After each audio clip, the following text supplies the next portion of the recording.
এখানটা ছুটি আছে, তাহলে চলুন বেরিয়ে আসি জয়চণ্ডী পাহাড়। জয়চণ্ডী পাহাড় হচ্ছে পশ্চিমবঙ্গের একটি বিখ্যাত পর্যটন কেন্দ্র এবং অবশ্যই একটি পর্বতারোহণ শিক্ষা কেন্দ্র। জয়চণ্ডী পাহাড়টি রয়েছে পশ্চিমবঙ্গের পুরুলিয়া জেলার রঘুনাথপুর থেকে মাত্র 3 কিলোমিটার দূরে অবস্থিত অন্নপূর্ণা পল্লী নামে একটি জায়গায়। ছোটনাগপুর মালভূমির সবচেয়ে নিচু ধাপে অবস্থিত এই পাহাড়ের গড় উচ্চতা হচ্ছে 155 মিটার। তো বন্ধুরা, এই জয়চণ্ডী পাহাড়ে কিভাবে আসবেন আর বছরের কোন সময়টিতে আসা দরকার আর বিভিন্ন ভিডিও ফুটেজ ডিটেলস নিয়ে আজকের এই ভিডিওটি। তো শেষ না হওয়া পর্যন্ত অবশ্যই দেখতে থাকুন, আর ভালো লাগলে লাইক কমেন্টের মাধ্যমে অবশ্যই জানাতে ভুলবেন না। আমরা এখন বাঁকুড়া থেকে চলে এসেছি জয়চণ্ডী পাহাড়ে। এদিকে একটা পাহাড় আছে, এদিকে একটা পাহাড়, 2 নম্বর পাহাড়, আর তৃতীয় পাহাড়টি রয়েছে ঠিক ওই দূরে। Let's go. Hi, good morning. আজ 27 ডিসেম্বর, আর আপনারা যেটা পেছনে দেখতে পাচ্ছেন এটা হলো জয়চণ্ডী পাহাড়। এখানে কিছু ন্যাড়া পাহাড় দেখা যাচ্ছে, বাস এইটুখানি। বাকি লোকেশনটা খুব ভালো। হালকা শীতল হাওয়া বইছে।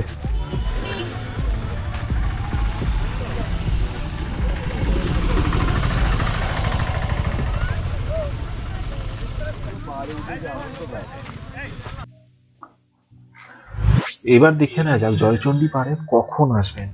জয়চণ্ডী পাহাড়ের মূল আকর্ষণ যেহেতু ট্রেকিং, তাই মনোরম পরিবেশটাকে বেছে নেওয়াটাই সব থেকে বেশি জরুরি বা অত্যাবশ্যকও বলা যায়। তাই আমার মতে মনোরম পরিবেশ এবং প্রাকৃতিক দৃশ্য যদি উপভোগ করতে হয়, তাহলে বছরের শেষে মানে শীতকাল বা বসন্তকালটিকে হাতে রাখুন। তো বসন্তকাল বা শীতকাল ঘোরার জন্য একদম আদর্শ। আর একটা সাজেশন দেওয়া যেতে পারে, খ্রিস্টমাসের শেষের দিকে যদি আসতে পারেন তাহলে আরও ভালো হয়, কারণ এখানে খ্রিস্টমাসের পরে পাহাড়ের পাদদেশে একটি উৎসব মেলা মতো বসে, যেটা পর্যটকদের কাছে খুবই আকর্ষণীয় এবং স্থানীয় শিল্পীদেরও খুবই অনুপ্রেরণা ওটা। কারণ পর্যটকদের ভিড় যেহেতু ওই সময় বেশি থাকে, স্থানীয় শিল্পীদের নিজস্ব দক্ষতা দেখার জন্য একটা সেরা সময় এটা। তাহলে এটা যদি মিস না করতে চান তাহলে অবশ্যই চলে আসুন বছরের শেষে। একদম উপরে চলে যাবে, একদম একটাই সিঁড়ি চলে গেছে।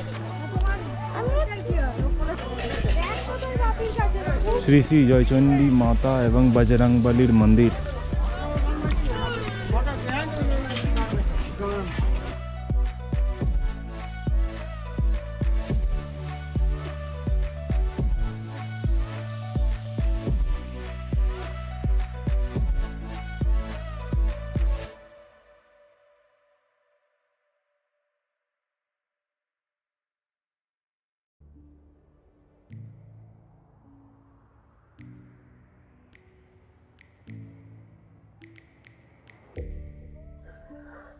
আর এই জয়চণ্ডী পাহাড়ের সর্বোচ্চ অংশে রয়েছে জয়চণ্ডী মাতার মন্দির এবং একটি হনুমানজির মন্দির।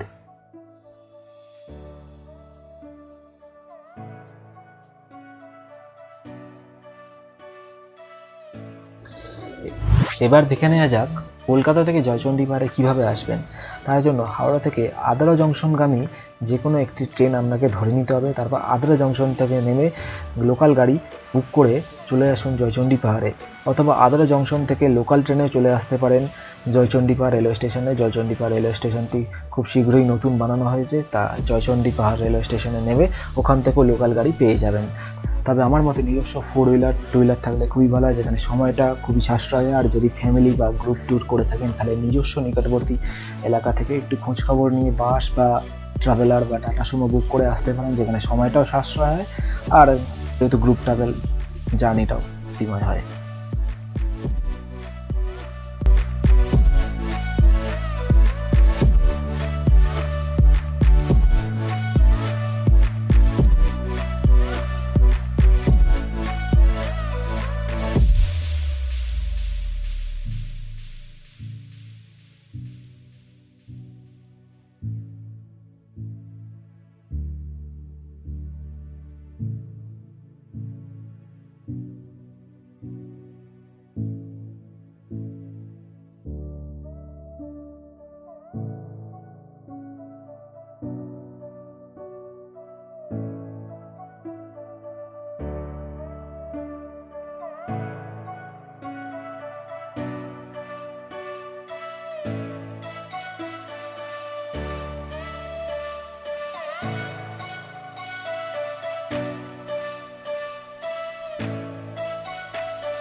জয়চণ্ডী পাহাড় হচ্ছে সেই জায়গা যেখানে সত্যজিৎ রায় পরিচালিত হীরক রাজার দেশের শুটিং হয়েছিল।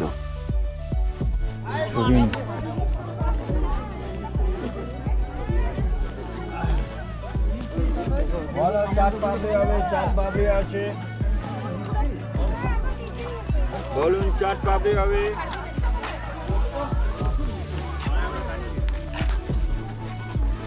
বলুন চাট পাপড়ি হবে।